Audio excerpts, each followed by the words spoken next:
దొంగల్లాగొచ్చి అర్ధరాత్రి అపరాత్రి అని కాకుండా వందల ఎకరాల్లో వారు ఏదైతే దాడి చేసినారో ప్రభుత్వమే మరి రక్షించాల్సిన వాళ్ళే భక్షిస్తుంటే సహజంగానే ఆవేదనతో అటు హెచ్సియు విద్యార్థులు కానీ దేశవ్యాప్తంగా పర్యావరణవేత్తలు కానీ ఉద్యమం చేసినారు. కానీ దీని వెనకాల అసలు రేవంత్ రెడ్డి గారు ఇంత హడావుడి ఇంత హంగామా ఎందుకు చేస్తున్నారు అని మేము ఆరాధిస్తే దీని వెనకాల దాదాపు 10,000 కోట్లను దోచే ఒక భారీ స్కామ్కు వారు తెరదీసినట్టుగా మాకు సమాచారం అందింది. ఒకటి, ఎలాంటి ఎన్వైరన్మెంటల్ ఇంపాక్ట్ అసెస్మెంట్ జరగలేదు అని చెప్పి మరి అటవీ శాఖ అనుమతి లేదు, ఎన్వైరన్మెంటల్ ఇంపాక్ట్ అసెస్మెంట్ లేదు, ఇంకా ట్రాన్స్ఫర్ కూడా టైటిల్ది పూర్తిగా కాలేదు. అయినప్పటికీ ఫైనాన్షియల్ ఇన్స్టిట్యూషన్స్ని వెంటనే ఆగమేఘాల మీద ప్రభావితం చేసి ప్రభుత్వ అధికారులు మరి మిస్లీడ్ చేసినారా, ముఖ్యమంత్రి వాళ్ళని డైరెక్ట్ చేసినారా తెలియదు, మరి ఒక భారీ ఆర్థిక నేరానికి పాల్పడ్డారు. ఎట్లా చేసినారు ఇది?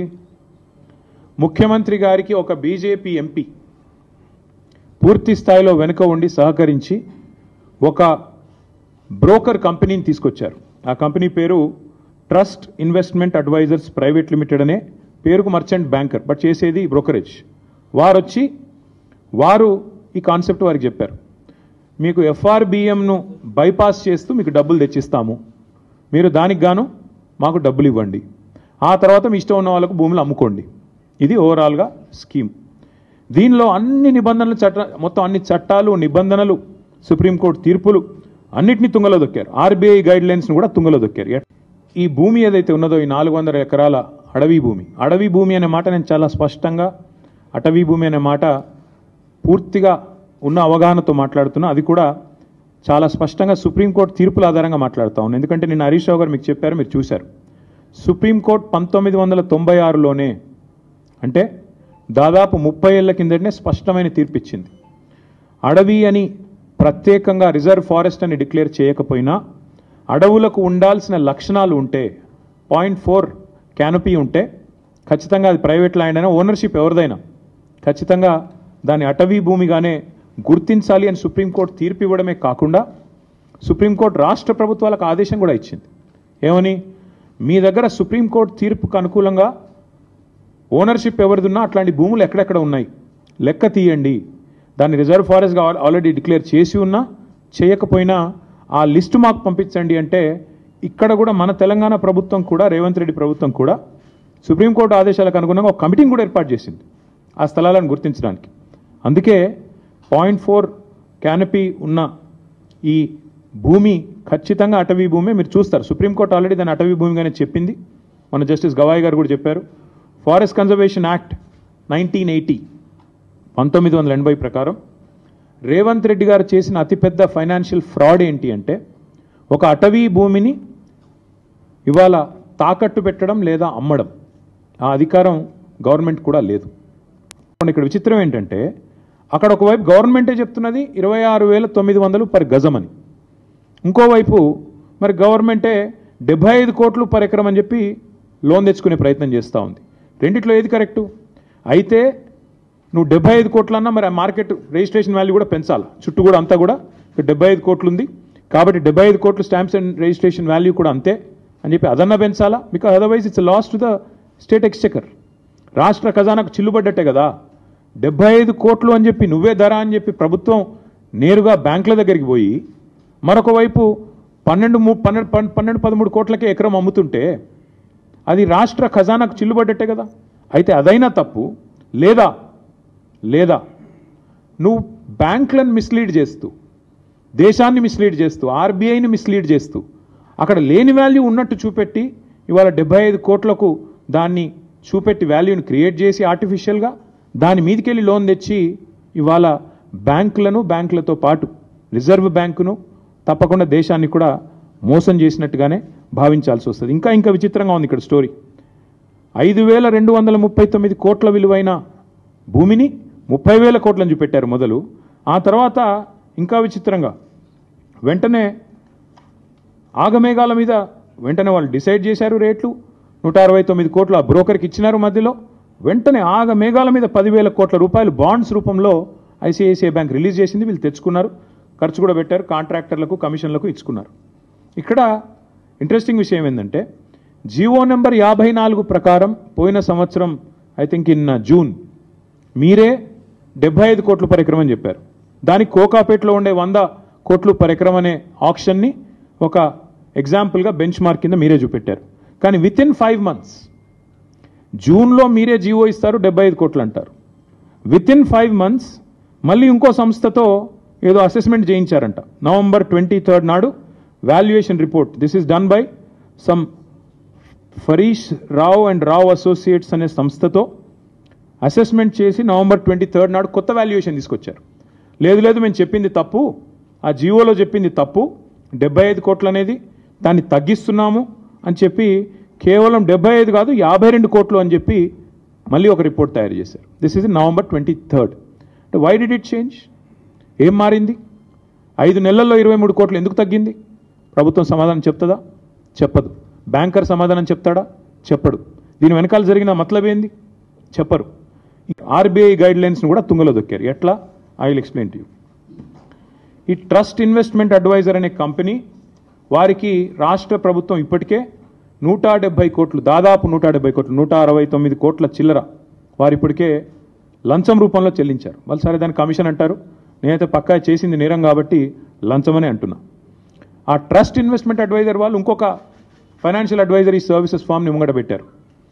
బీకన్ ట్రస్టీషిప్ అనే కంపెనీని రంగంలో దించారు.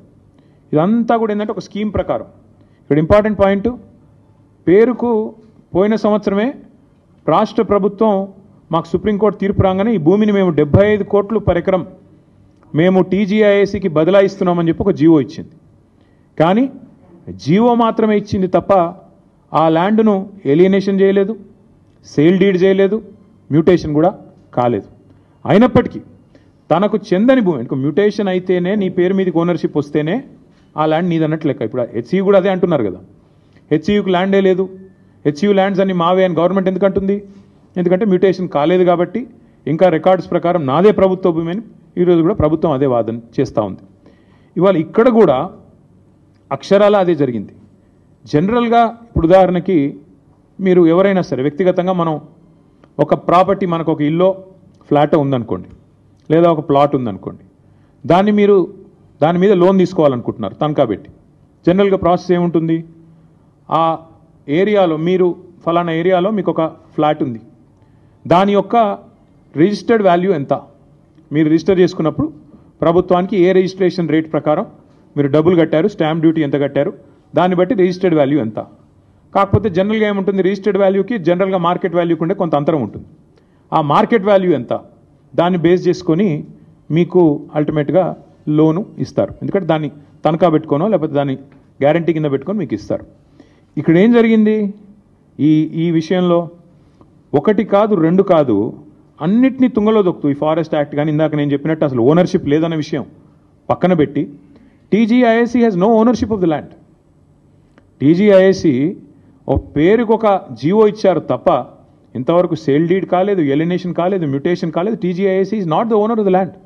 కానీ ఆ ల్యాండ్ను టీజీఐఏసీ, ఇక్కడ నేను ఊరికనే మాట్లాడట్లేదు, this is the stamps and registrations department statement of encumbrance.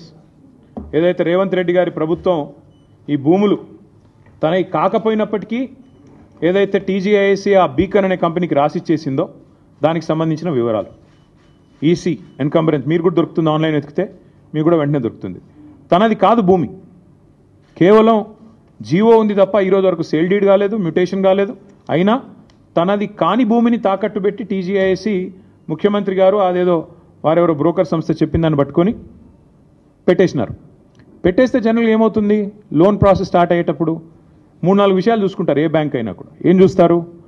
Market value ఎంత, రిజిస్ట్రేషన్ వాల్యూ ఎంత, ఇది ఒకవేళ నేను లోన్ ఇస్తే మళ్ళీ తిరిగి నాకు పైసలు వస్తాయా, ఇవన్నీ చూసుకొనే ఇస్తారు.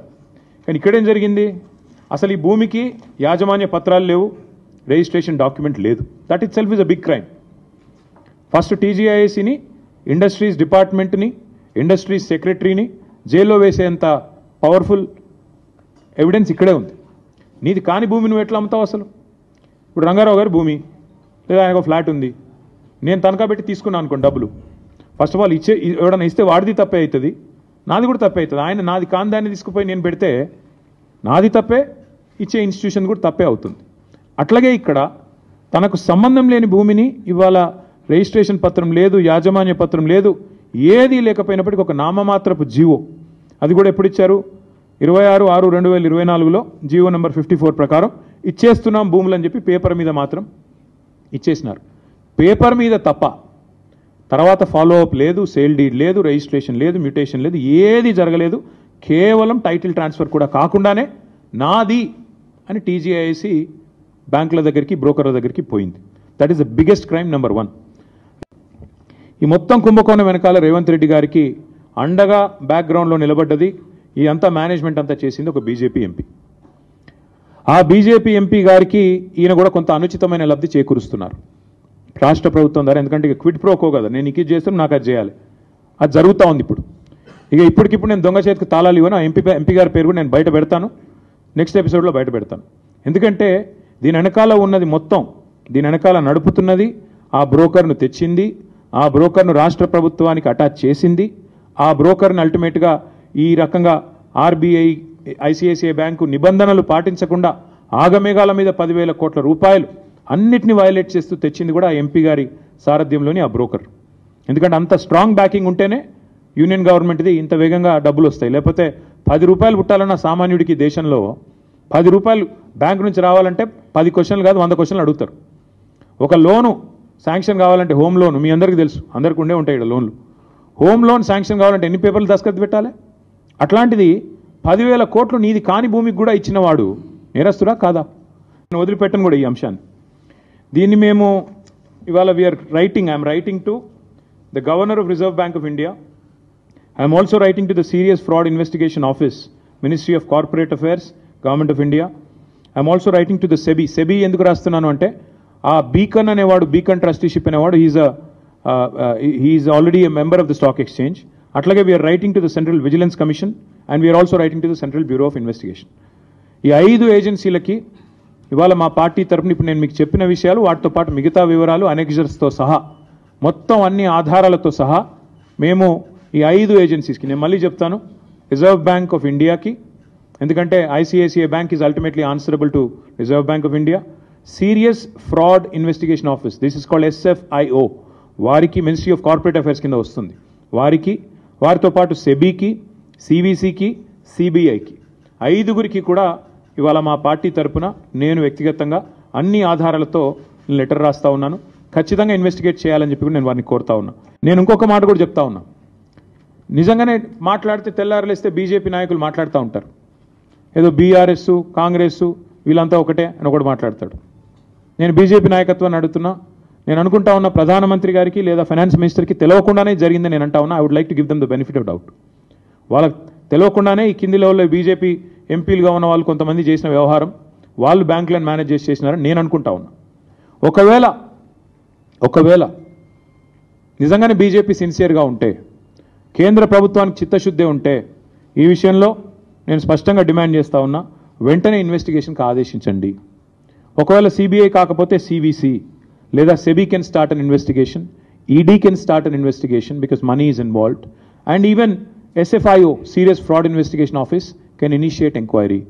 ఇందులో ప్రతి ఆధారం ఇప్పుడు నేను చెప్పింది మీకు దొరుకుతుంది. ఇందులో ఏం కూడా పబ్లిక్ డొమైన్లో ఆల్రెడీ ఉంది. It's a matter of stitching it up.